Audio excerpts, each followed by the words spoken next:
Hey everybody, Terry here, D-Lab, back in the shop with another project. And is it an amp? Nope. This time, it's a White's metal detector. This is the model 5900. It came in the shop in op, pretty much dead. Let's go through it, hopefully find the problem, and show you how you can fix yours. The detector's on the bench, and I'm getting ready to show you what's wrong with it. But I have a couple quick words of wisdom. Number one, if you've never worked on anything like this and you don't feel comfortable, don't do it, okay? Number two, if you are going to work on it and you have to power this device, do not use the battery pack, okay? Because if you do something wrong, this battery pack will give you every ounce of current it possibly can. So if you create a short, this thing's going to open it for you and probably smoke your board, okay? So I use a current limited power supply for all this kind of work. So you can see this detector is in very nice cosmetic shape, well worth repairing. Even the meter is not all faded out. The thing really looks good, so hopefully I can fix it. Now here's the problem. Here's the power selector. When I go into battery check, watch the meter. Boom, okay? Not even close to the good zone. Okay, so now let's observe my power supply. Here it is. I'm current limited at about an amp. See that meter? See the constant current light? There's a short somewhere in this detector. Because what they do is they got the 6-volt battery pack and then they go through a voltage regulator to power all the circuitry.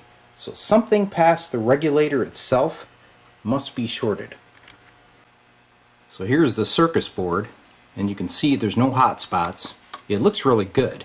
So you may question, why do I think that it's a short after the voltage regulator?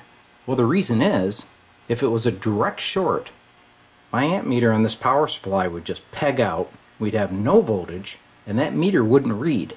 So partially, this detector is trying to come to life, but there's something else shorted that's pulling down the power supply and won't allow it to do its thing. So let's go through here and see if we can spot something obvious, and after that we'll pull out the meters. So while I'm looking for obvious connection issues or shorts, I'm going to be toggling this power as I'm testing. I'm not going to leave it on, because you do that and you're going to be pulling all that current through the board, which may damage it further. Okay, so I've done the basics. Gave it the old sniff test. You can always smell something hot.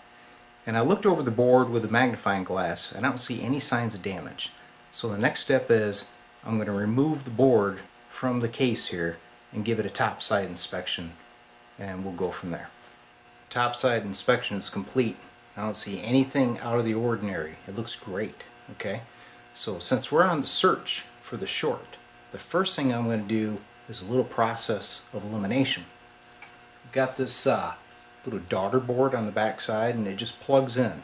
So I'm going to unplug that temporarily and power it up and see if the fault goes away. Daughter board's removed. Let's cycle the power. Nope, still got the short. So without having a schematic, right now it's kind of just poke around and see if you can find something obvious. I did search the internet.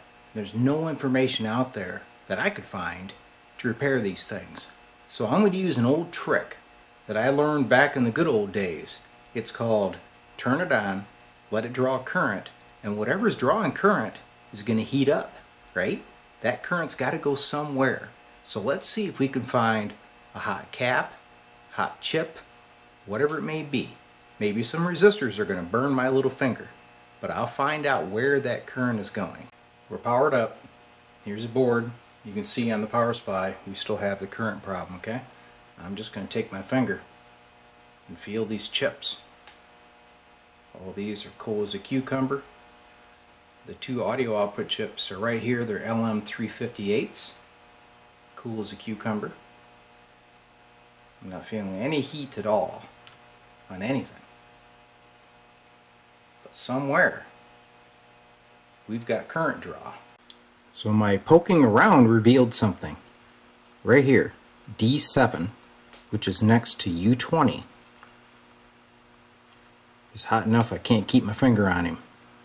So hopefully D7 is simply shorted. Well, wouldn't that be great? Fix this thing for about a nickel. Let me raise the diode and check it out. So I got my meter and diode check, and if you take your diode and put it across this guy, a good one would look like that, showing approximately half a volt drop across the junction. And when you flip it, hopefully you have nothing. So the diode is conducting the way that it should, right? So let's check old D7 here. Here's the forward bias. See, it's about 0.16. I'm going to flip it. So that guy is not measuring correct at all. So I'm going to desolder it and lift it. It may still not be the diode, but it's looking that way.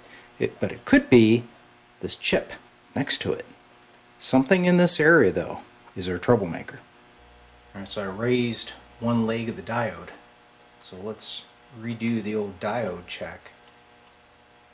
And it still shows less than 0.2 volts on that forward junction. It's a 1N5817 diode, I believe. So I'm going to look it up. And if it's just a standard rectifier diode, we've got our culprit. If it's a Zener diode, then we still may be looking at the wrong thing. Alright, so I looked up that diode. It's actually a 1N5819, which is a Schottky barrier diode, which has a low forward voltage. So that diode is more than likely okay. Time to look further. News update! For the heck of it, I thought, well, while I got the diode out, I might as well go ahead and fire this thing up and see if the short's gone. Well, guess what? It's gone. And the battery test is working. We are on the right path. So after pondering over the situation here a little bit, I thought it was odd that when I raised D7 that the short went away. So I thought, what else is connected to D7? So if you follow this trace down here, it goes to a capacitor. So I got the bright idea, maybe I should put a meter on that lead and see what I measure. So I'm from the battery negative to this diode, and look at the meter. Direct short. I'm going to pull the lead off. Boom. Short's gone. I don't think it's the chip, people. I think it's this capacitor. So let's raise the cap and see if the problem goes away. So there's the cap pulled off the board, and he was sitting right there, C32. So let's go back to D7. I'm connected. Look at there. It's open. Let's check that cap. So I've got the cap on the meter. Look at there. There's our short. So this is a 470 microfarad cap, 16 volts. We'll change it out and see if the metal detector comes back to life. So I've changed the shorted cap, and I noticed that the one next to it was the same type, this little black 16 volt 470, and it was also hooked on the positive rail of the battery. So I thought it'd be a good idea, change them both and give this thing a little more life in the long run.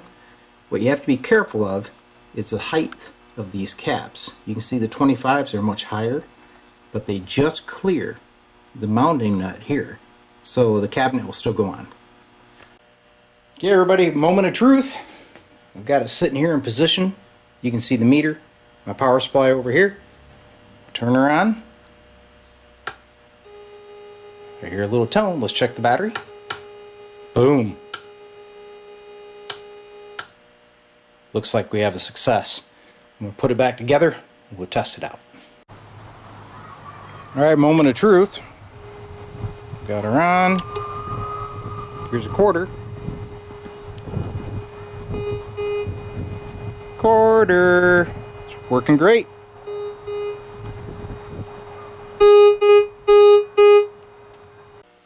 Well, as you can tell, I'm really happy that I was able to repair this unit.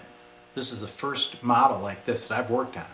So I was in the dark going into it, as you could see, but I got lucky. In D-Lab's world, we call that living large in Fat City.